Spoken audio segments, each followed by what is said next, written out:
Z equals R square plus XC minus XL का whole square और tan theta equal XC minus XL upon tan theta. ये equation उसकी second थी और ये शायद इक्वेशन नंबर 3। इन दोनों इक्वेशन से आप इम्पीडेंस का फेजर डायग्राम बना सकते हैं। Phasor diagram of impedance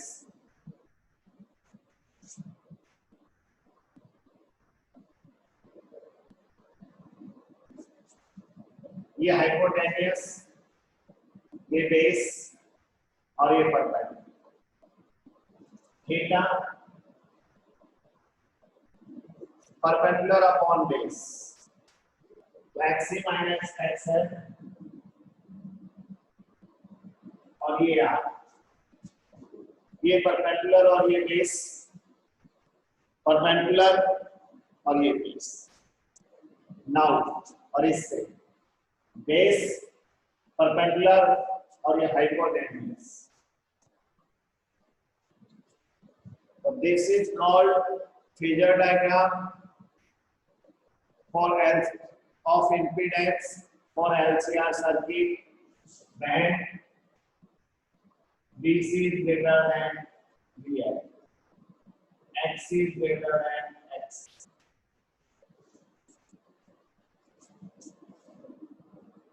XL is XC is greater than X. चाहे तो ये लिख सकते हो X is greater than XL या BC is greater than BL। उस केस के लिए phasor diagram of impedance for LCR circuit when X is greater than XL or BC is greater than BL। तो लिखो we draw phasor diagram, phasor diagram for LCR, phasor diagram of impedance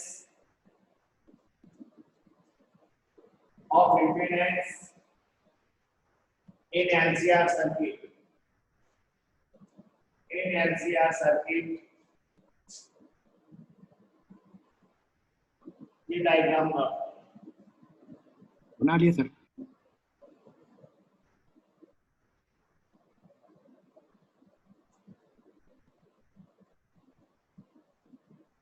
तो हमने इस case के ऊपर study कर ली when BC is greater than BL। Now second case is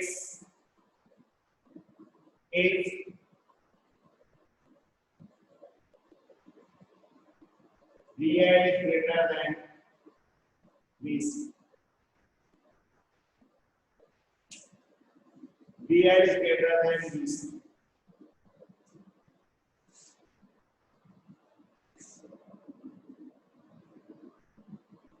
अब इस केस के अंदर हम मेन पॉइंट्स के ऊपर ही डिस्कस करेंगे। सबसे पहले अपन फेजर डायग्राम,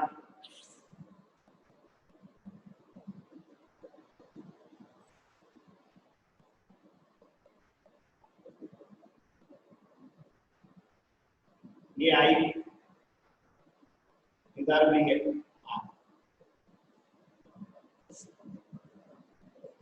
BC जो है वो आई से 90 डिग्री लेफ्ट एंगल है, ये BC, ये 90 डिग्री, VL आई से 90 डिग्री, ये लेफ्ट एंगल है वो फॉरवर्ड,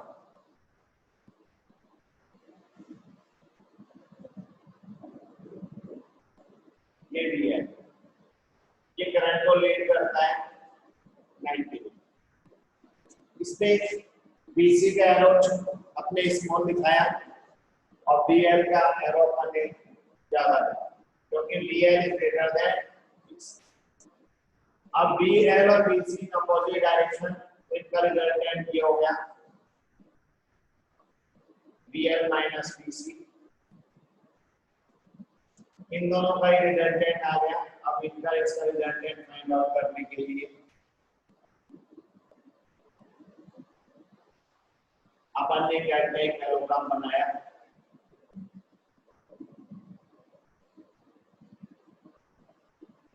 और ये डायग्राम, ये रिजल्टेंट वोल्टेज को रिप्रेजेंट करेगा V, और यहाँ पर V हो जाएगा VR square plus VL minus BC का होल स्क्वायर का। Equation first. अब इसको सॉल्व करेंगे अपन, सेम प्रोसेस वही, VR की वैल्यू VL की BC की वैल्यू पुट करके सेम सॉल्व करेंगे। तो इम्पीडेंस का फॉर्मूला आ जाएगा R square plus XL minus XC का होल स्क्वायर। ये इम्पीडेंस का फॉर्मूला आ गया। नाउ यहां करंट ये वोल्टेज से लेग बिहाइंड है, ये एंगल ओमेगा टी। V की इक्वेशन को अपन लिखते हैं V not sine omega T. Current voltage से लेग बिहाइंड है, कितना एंगल, थीटा है। ये theta angle 10 degree, 20 degree, 15 degree, 18 degree कुछ भी हो सकता है। तो when VL is greater than DC, उस केस के अंदर करंट वोल्टेज से लैग बिहाइंड है। पहले वाले केस के अंदर करंट वोल्टेज को लीड कर रही थी, और यहाँ पर करंट वोल्टेज से लैग बिहाइंड है बाय एंगल थीटा।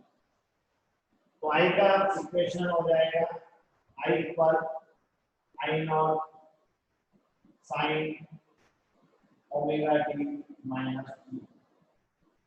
एग्जाम में सारे केस नहीं आते, कोई भी एक केस आ सकता है, तो प्रोसेस वही है। नाउ अभी tan थीटा अपन फाइंड आउट कर सकते हैं। tan थीटा इक्वल ये परपेंडिकुलर हो जाएगा और ये बेस हो जाएगा, ये इक्वल टू दिस, ये क्योंकि पैराग्राफ है, ये इसके इक्वल है, ये परपेंडिकुलर और ये बेस। तो VL माइनस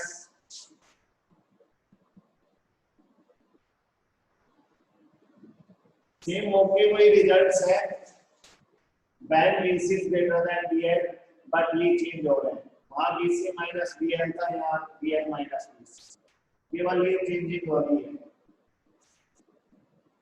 VL की value tan theta equal XL minus XC upon, इससे हम थीटा फाइंड आउट कर सकते हैं।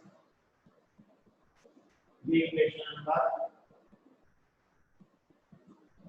ये नोट करो। कर लिया सर। Yes sir. ओके,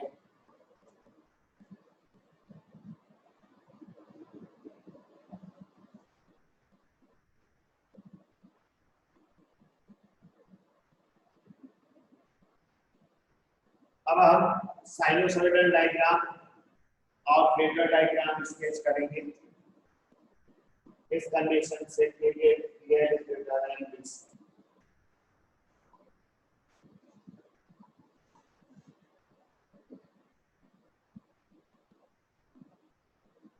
अब जो थर्ड केस स्टडी करेंगे वो इम्पोर्टेंट है, बट अभी थोड़ी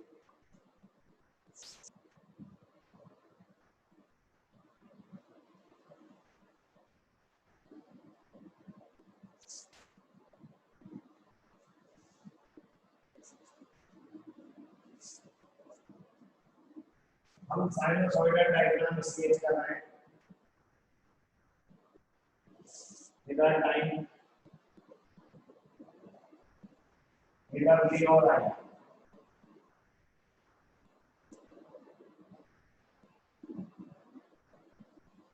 ये डी का ये T/4 ये 0 T/2 T/4 करंट वोल्टेज को लैग बिहाइंड है तो यहाँ से स्टार्ट है।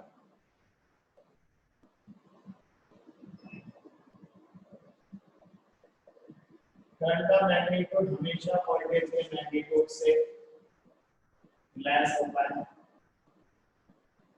करंट का मैग्नीट्यूड वोल्टेज के मैग्नीट्यूड से लेस होता है और ये T/4 इनसे पास नहीं होती।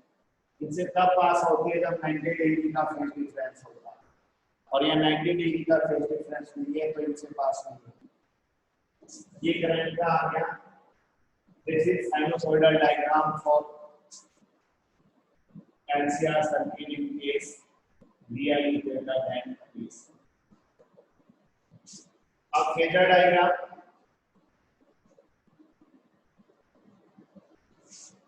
अपन टाइम लेंगे कोई भी इंस्टेंटेनियस टाइम हो जाएगी यहाँ से यहाँ तक टाइम लिया हमने।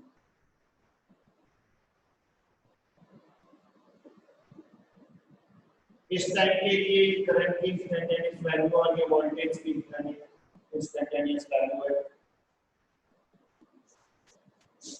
For this time. इस टाइम के लिए this is instantaneous value of voltage और ये इंस्टेंटेनियस वैल्यू ऑफ करंट। इस पॉइंट पे डर स्टेट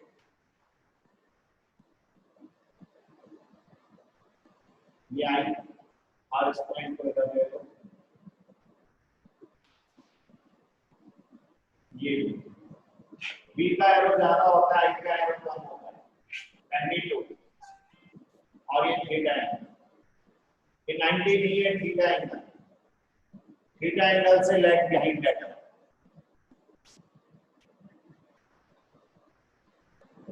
ये जो है ये वैल्यू ये करंट की इंस्टेंटेनियस वैल्यू को रिप्रेजेंट कर रही है। I equal I naught sine omega और ये वैल्यू वोल्टेज की इंस्टेंटेनियस वैल्यू ये वैल्यू है। ये वोल्टेज की इंस्टेंटेनियस वैल्यू को रिप्रेजेंट कर रही है। V पर या थीटा V पर V नॉट साइन राइट। ये नॉट यस सर। ये फेजर डायग्राम ये साइनसोइडल डायग्राम। कंडीशन वही है VL is greater than VC।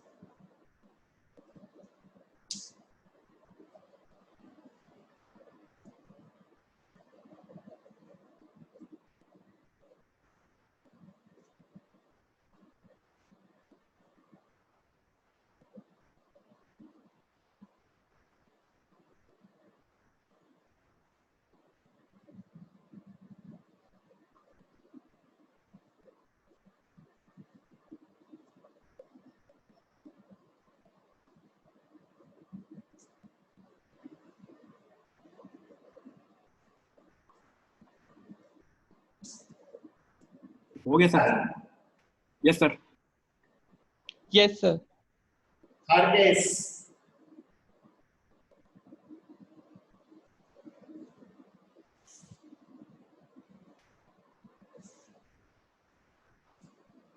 VL is greater than VC, sorry VL equal to VC। third case operating में resonance condition, this condition is called resonance conditions।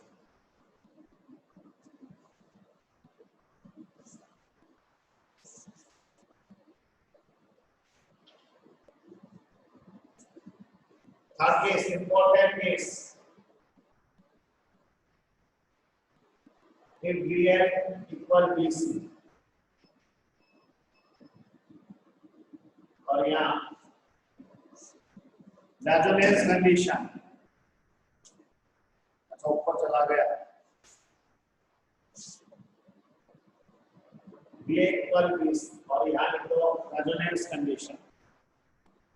This is called resonance condition. इसमें क्या होता है,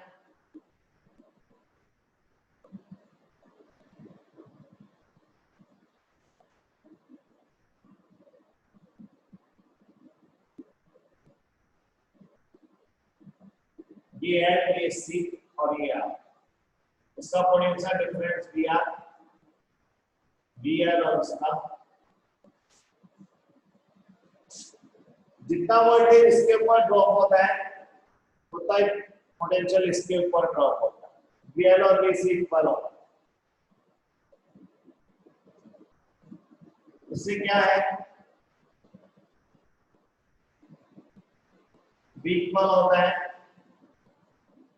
VR square plus VL minus VC का whole square.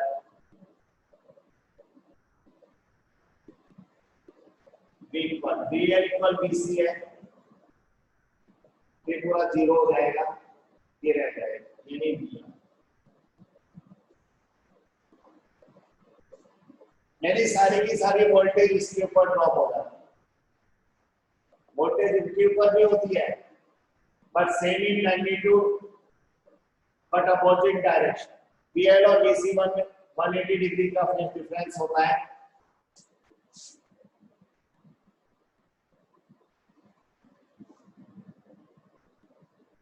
ये आई और ये इधर VC और इधर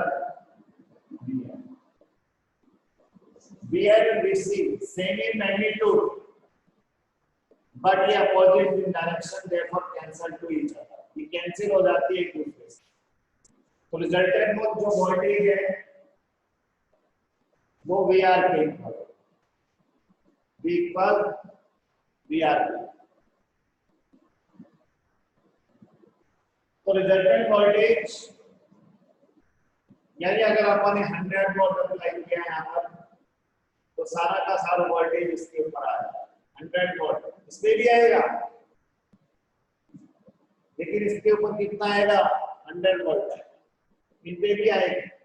वो इनके रेजिस्टेंस के अकॉर्डिंग आएंगे बट वो जो भी आएंगे दोनों same in magnitude, therefore cancel two each.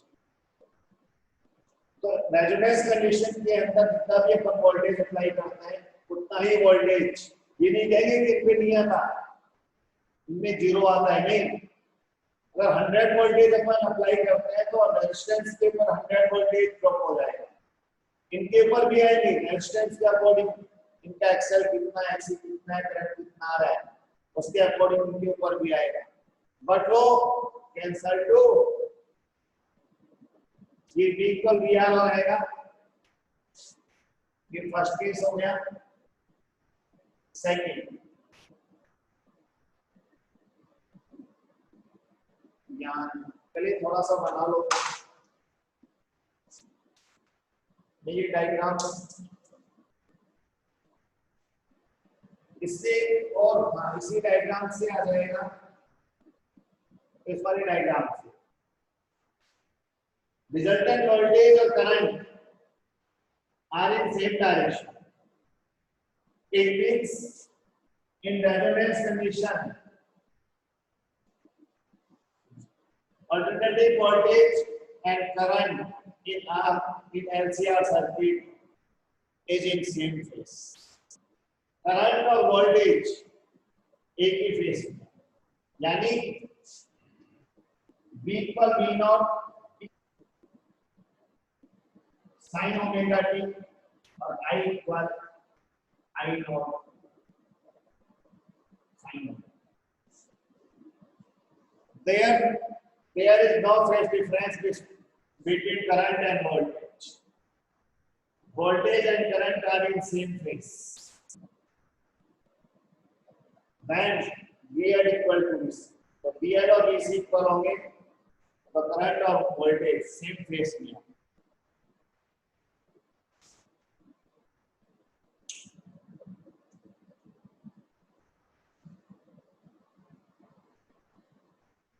Second point इसमें चल रहे हैं अपन, इसको सेकंड पॉइंट मान लो। थर्ड पॉइंट,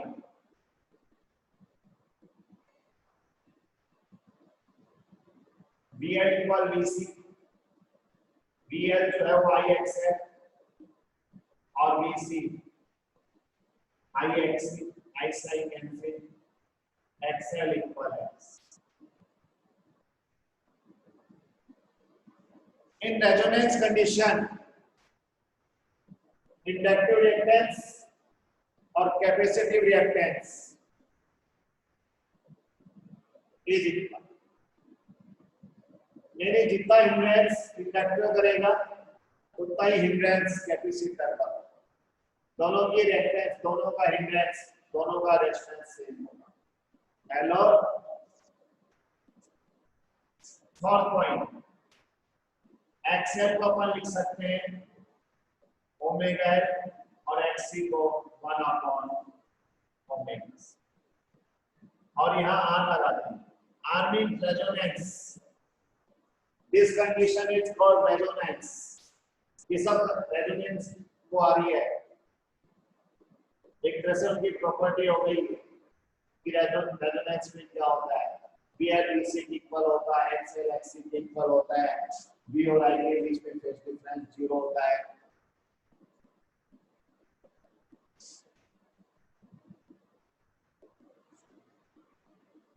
ये सब जो आ रहे हैं कंडीशन फॉर रेजोनेंस।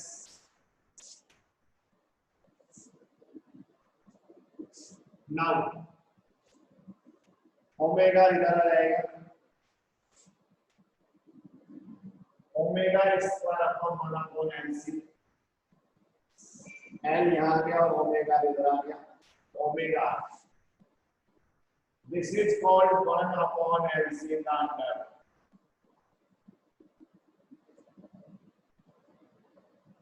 ओमेगा आपको अपन रीड करेंगे एंगुलर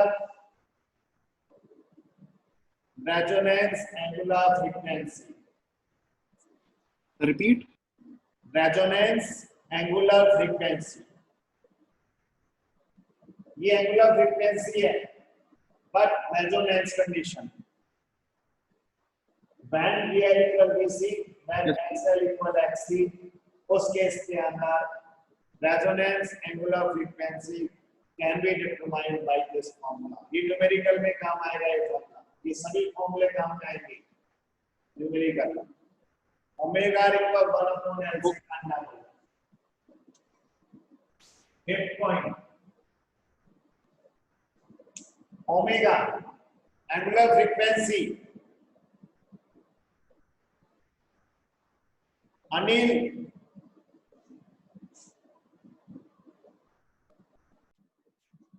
एंगुलर फ्रीक्वेंसी 2 पाई है और नीचे आ रहा है। एंगुलर फ्रीक्वेंसी इसकी इक्वल होती है कि रिलेशन होता है एंगुलर फ्रीक्वेंसी और सिंपल फ्रीक्वेंसी में इक्वल 1 अपॉन LC का अंडर, और FR इक्वल 1 अपॉन 2 पाई LC का under. This is frequency, resonance frequency. FR is called resonance frequency in LCR circuit. अच्छा, ये जगह ये कोई बात नहीं, इसको नोट कर लो। तो कर लिया सर। भाई तुम यहाँ, this is called resonance frequency। और इस फॉर्मूले का वेरी इंपॉर्टेंट रूल्स होता है तुम्हारे टीवी में, रेडियो में। कैसा यूज करते हैं अपन देखो इस फॉर्मूले को। मैं इसको भी यहाँ स्टॉप करके इसके बारे में थोड़ा सा बोले।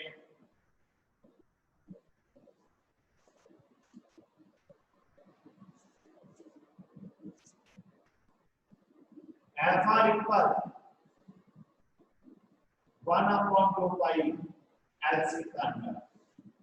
This is called resonance frequency। और ये जो फॉर्मूला है ये वेरी इंपॉर्टेंट रोल प्ले करता है इसमें, रेडियो में, FM, टीवी, इन सभी के अंदर इस फॉर्मूले का यूज किया जाता है। कैसे यूज किया जाता है मैं तुम्हें बताता हूँ। दिखाओ, कुछ स्टूडेंट्स इंटेलिजेंट भी है जो आते ही नहीं, कभी कभी आते हैं, उनसे मैं थोड़ा पूछ लेता हूँ, तो घर में ज्यादा पढ़ाई करते हैं। किसी का पुराना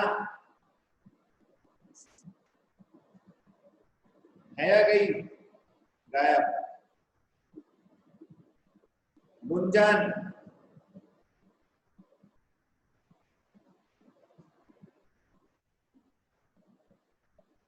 गुंजन,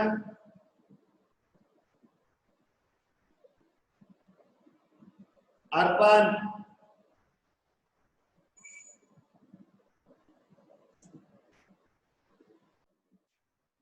पास करो। जैसे तुम्हारा एफएम या रेडियो से क्लियर आसानी से इजी समझ में आ जाएगा। एक तो वॉल्यूम का टूनर होता है और एक इसको अपन रोटेट करके वॉल्यूम को इंक्रीज और डिक्रीज करते हैं। और ये जो टूनर होता है इसको रोटेट करके हम फ्रीक्वेंसी को चेंज करते हैं। जब ये रोटेट होता है फिर इसके अंदर सर्किट जो होता है उसके अंदर ये एलसीआर सर्किट ही होता है और कैपेसिटी चेंज होती है। सी चेंज होता है, इसको रोटेट करने से सी चेंज होता है, अंदर एलसीआर सर्किट होता है, उसके अंदर वेरिएबल कैपेसिटर कनेक्ट होते हैं। इस टूनर को जो हम रोटेट करते हैं तो सी चेंज होता है, एल चेंज नहीं होता। सी एल को फिक्स रखते हैं, सी चेंज होने से फ्रीक्वेंसी चेंज होती है।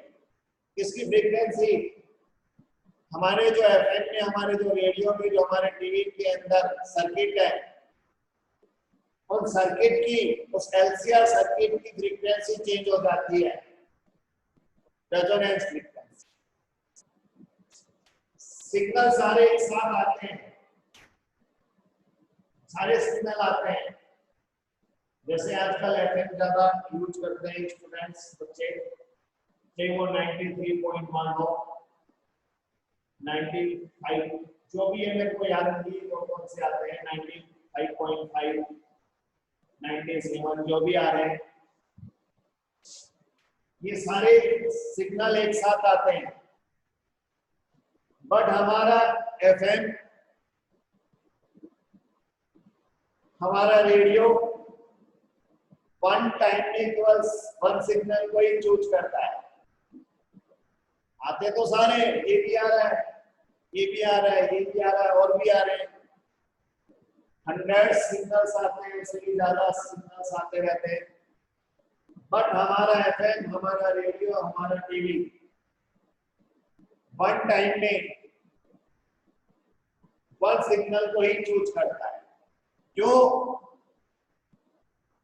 अगर हमारे इसके अंदर जो सर्किट है, एलसीआर सर्किट है, उसकी फ्रीक्वेंसी 90.0 हो गई, इसको चेंज करने से सी चेंज होता है और चेंज करने से फ्रीक्वेंसी चेंज हो जाता है। अगर हमारी सर्किट जो हमारे रेडियो के अंदर, हमारे एफएम के अंदर जो एलसीआर सर्किट है, अगर उसकी फ्रीक्वेंसी इसकी इक्वल हो गई, 90.5 के इक्वल हो गई, तो इसके लिए रेजोनेंस हो जाएगा, मैचिंग हो जाएगी, और ये सिग्नल क्या होगा, कैच करेगा हमारा रेडियो।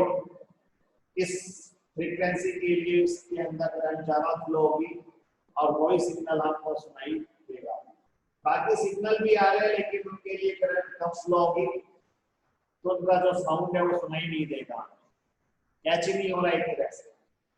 फिर अपन ने इसको रोटेट किया, रोटेट करने से सी चेंज हुआ, और सी चेंज करने पर ये चेंज हुआ, मान लो इसकी इक्वल हो गई। जब इसके इक्वल हो जाएगी तो ये वाला सिग्नल कैच होगा। इसके लिए, इस सिग्नल के लिए सर्किट के अंदर करंट मैक्सिमम फ्लो हो जाती है, उसका एम्पलीट्यूड मैक्सिमम हो जाता है, और ये सिग्नल क्या होता है, हमें सुनाई देता है। यानी हमारा जो रेडियो है वो इसी सिग्नल को कैच करता है। अपन ने और उसको चेंज किया, चेंज करने पर सर्किट की फ्रीक्वेंसी इसकी इक्वल हो जाती है, तो इसके लिए रेजोनेंस हो जाएगा, ये वाला सिग्नल कैच हो जाएगा और ये हमें सुनाई देगा। तो इस तरह से ये जो फॉर्मूला है रेजोनेंस फ्रीक्वेंसी का, हमारे रेडियो में, हमारे एफएम में एलसीआर सर्किट होता है, उस एलसीआर सर्किट के अंदर ट्यूनर को चेंज करके हम कैपेसिटी को चेंज करते हैं और कैपेसिटी को चेंज करके फ्रीक्वेंसी को चेंज करते हैं, और जब फ्रीक्वेंसी चेंज होती है और जिस सिग्नल के इक्वल हो जाती है सर्किट की फ्रीक्वेंसी, उसके लिए रेजोनेंस कंडीशन अप्लाई हो जाती है, सर्किट के अंदर करंट मैक्सिमम हो जाती है और वही सिग्नल हमें सुनाई देता है। इट इज कॉल्ड सिलेक्टर, यानी एलसीआर सर्किट जो है वो एक तरह से सिलेक्टर है, सिलेक्ट करता है किसको, सिग्नल्स। इसलिए LCR circuit is called selective circuit या सिलेक्टर, इसको हम सिलेक्टर कह सकते हैं। एग्जाम में पूछ सकते हैं कि LCR circuit is selective, why, उसका रीजन ये। तो इस तरह से अपन ये जो एलसीआर सर्किट की जो रेजोनेंस कंडीशन है ये इंपॉर्टेंट रोल प्ले करता है। नाउ आगे अब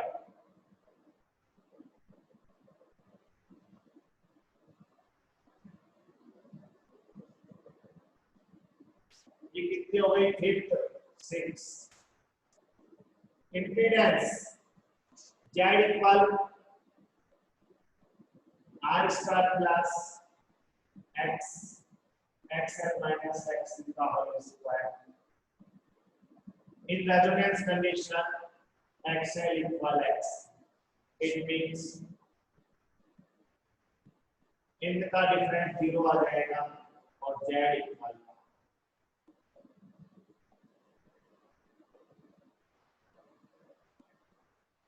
यानी जब रेजोनेंस कंडीशन होता है, जब रेजोनेंस होगा उस केस के अंदर पूरे सर्किट की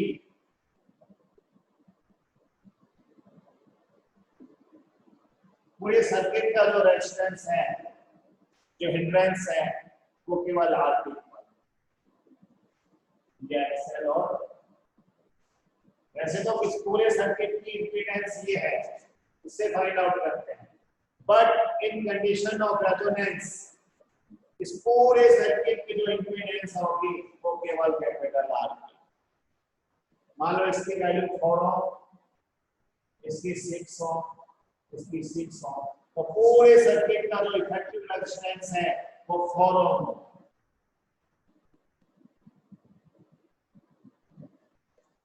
तो रेजोनेंस कंडीशन के अंदर इम्पीडेंस यानी रुकावट यानी हिंड्रेंस, पूरे सर्किट की इम्पीडेंस, पूरे सर्किट का हिंड्रेंस कम हो जाता है। ऐसे तो ये impedance, but in resonance condition में ये हो, इसका मतलब क्या हुआ, पूरे सर्किट का हिंड्रेंस कम हो। उससे क्या फायदा हुआ, उससे फायदा यह हुआ कि करंट V/Z, यहाँ पर Z इंपीडेंस है, रेजिस्टेंस है पूरे सर्किट का। अब Z जब मिनिमम हो गया तो करंट क्या हो गई, in this situation we can written as I maximum equal V/R, ये भी लिख सकते हैं क्योंकि Z मिनिमम इक्वल टू। तो जब रेजोनेंस कंडीशन होती है उस केस के अंदर इस सर्किट के अंदर करंट ज्यादा। उन दोनों केस के कंपैरिजन में, कौन से केस के कंपैरिजन में, VL is greater than VC और VC is greater than VL। इन दोनों कंडीशन में जो करंट फ्लो होगी उससे ज्यादा करंट फ्लो हो जाएगी इसके अंदर इस सर्किट में। कब, जब रेजोनेंस कंडीशन, जब इसका XL और X इक्वल होगा, VL और VC इक्वल होगा, उस केस के अंदर इसी सर्किट के अंदर करंट जो होगा वो मैक्सिमम फ्लो, सर्किट का इंपीडेंस मिनिमम हो जाएगा और सर्किट के अंदर current maximum flow. This is condition for resonance.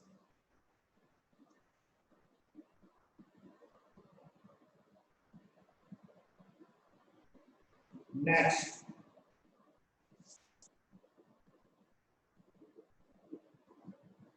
phase difference between B and I को अपन निकाल चुके, इससे भी निकल जाएगा XC XL minus XC upon R because XL equal XC in resonance condition, तो इनका डिफरेंस 0 आएगा और tan theta equal 0 और theta equal 0. It means phase difference between B and I is 0. In same phase, B and I in resonance condition are in same phase. दोनों same phase में होते हैं, जो अपन पहले लिख चुके हैं. B equal B naught sin omega t और I equal I naught Sin omega.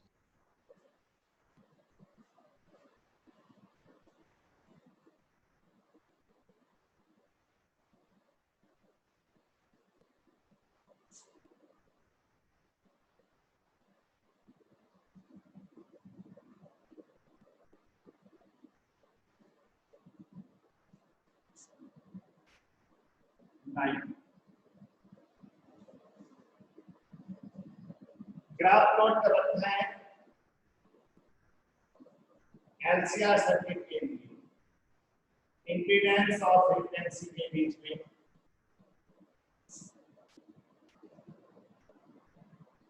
इस तरह का ग्राफ आता है. ये पूरे एलसीआर सर्किट के लिए फ्रीक्वेंसी इंक्रीज होती है तो इंपीडेंस डिक्रीज होती है. एक ऐसी फ्रीक्वेंसी आती है जिस पर इंपीडेंस मिनिमम होता है. This frequency is called resonance frequency. उसके बाद अगर सर्किट की फ्रीक्वेंसी इंक्रीज होती है तो इंपीडेंस भी इंक्रीज होती है. This is graph between impedance and frequency. Starting में फ्रीक्वेंसी इंक्रीज करते हैं सर्किट की फ्रीक्वेंसी होती है तो अब सोर्स लगाते हैं. ये सोर्स लगाते हैं, इसकी फ्रीक्वेंसी होती है सोर्स की.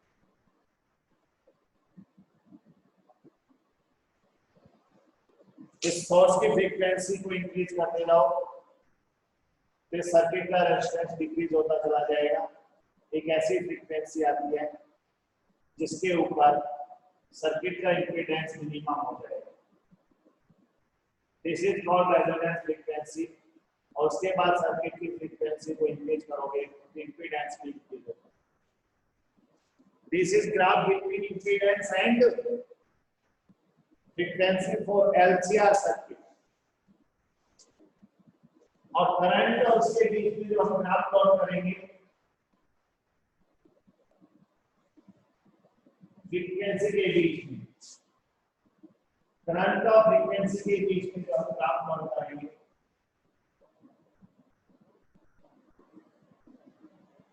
उसका अपोजिट. यहाँ फ्रीक्वेंसी इंक्रीज हो रही है, इंपीडेंस डिक्रीज हो रहा है. इंपीडेंस डिक्रीज होने का मतलब रुकावट डिक्रीज हो रही है तो करंट इंक्रीज होगी.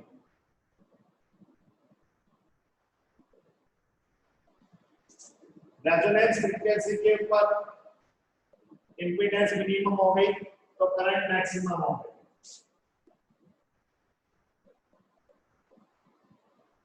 बनता होता है ना I equal V upon Z.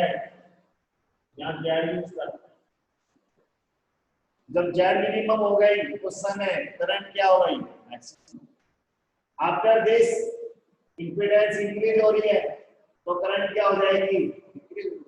Impedance increase होने का मतलब रुकावट ज्यादा हो रही है, इसका मतलब करंट ये टच नहीं करेगी. तो करंट और फ्रीक्वेंसी के बीच में एक ग्राफ.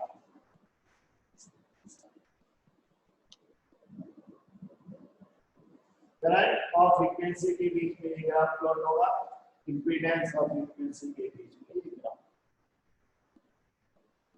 ये दोनों ग्राफ बना लो। बना लिए।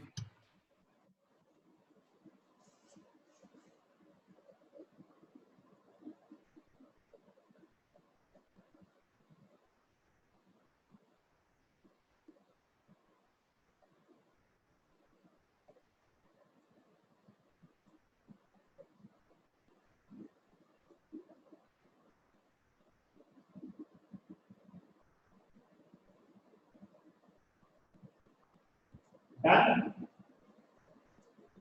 Yes, sir. Yes, sir.